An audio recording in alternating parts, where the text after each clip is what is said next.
કેશોદ પોલીસે બાલાગામ ગામેથી ₹53,499 રોકડ મુદ્દામાલ સાથે જુગારીઓને ઝડપી લીધા। જૂનાગઢ જિલ્લા પોલીસ વડા હર્ષદ મહેતાની સૂચનાના આધારે કેશોદ પોલીસ વિભાગના ડીવાયએસપી બીસી ઠક્કરના માર્ગદર્શન હેઠળ કેશોદ પોલીસ સ્ટેશનના પોલીસ ઇન્સ્પેક્ટર પીએ જાદવ દ્વારા પોલીસ સ્ટાફને ગેરકાયદેસર પ્રવૃત્તિઓ અટકાવવા વોચ રાખવા રાઉન્ડ ધ ક્લોક પેટ્રોલિંગ કરવા સૂચના આપી હતી। ત્યારે કેશોદ પોલીસ સ્ટેશનના સ્ટાફ પેટ્રોલિંગ કરી રહ્યા હતા ત્યારે ખાનગી રાહે મળતી માહિતી મુજબ સોલંકી શેરીમાં માલદેવભાઈ પરબતભાઈ ગજેરાના ઘર પાસે જાહેર માર્ગ પર 3 પત્તીનો હાર જીતનો જુગાર રમી રહ્યા છે। ત્યારે માહિતીની ખરાઈ કરીને પંચો સાથે પગપાળા જતા કુંડાળું કરીને જાહેરમાં 3 પત્તીનો હાર જીતનો જુગાર રમતા શખ્સો પોલીસને જોઈને નાસવાનો પ્રયત્ન કરતા જેમાંના તેમ બેસવાની સૂચના આપી હતી। ત્યારે પૂછપરછ હાથ ધરવામાં આવતા ભુજાભાઈ નાજાભાઈ વાઢેર, મનસુખભાઈ દાનાભાઈ કાથડ, દિનેશભાઈ અમરાભાઈ વાઢેર, પરબતભાઈ કલાભાઈ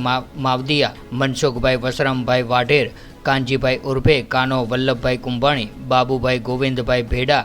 જીવરાજભાઈ પરસોત્તમભાઈ ડાભી, મોહનભાઈ રાજાભાઈ સોલંકી, નવનીતભાઈ રાણાભાઈ ચુડાસમા રહેવાસી તમામ બાલાગામ અને નાસી જનાર માલદેવભાઈ પરબતભાઈ ગજેરા સહિત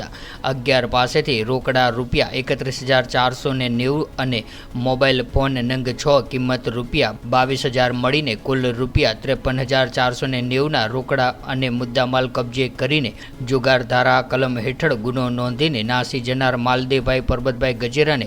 ઝડપી લેવા માટે ચક્રો ગતિમાન કરીને કાયદેસરની કાર્યવાહી હાથ ધરી હતી।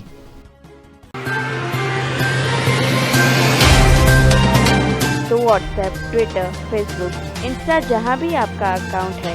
इसे शेयर बटन के द्वारा वहाँ पर शेयर करें।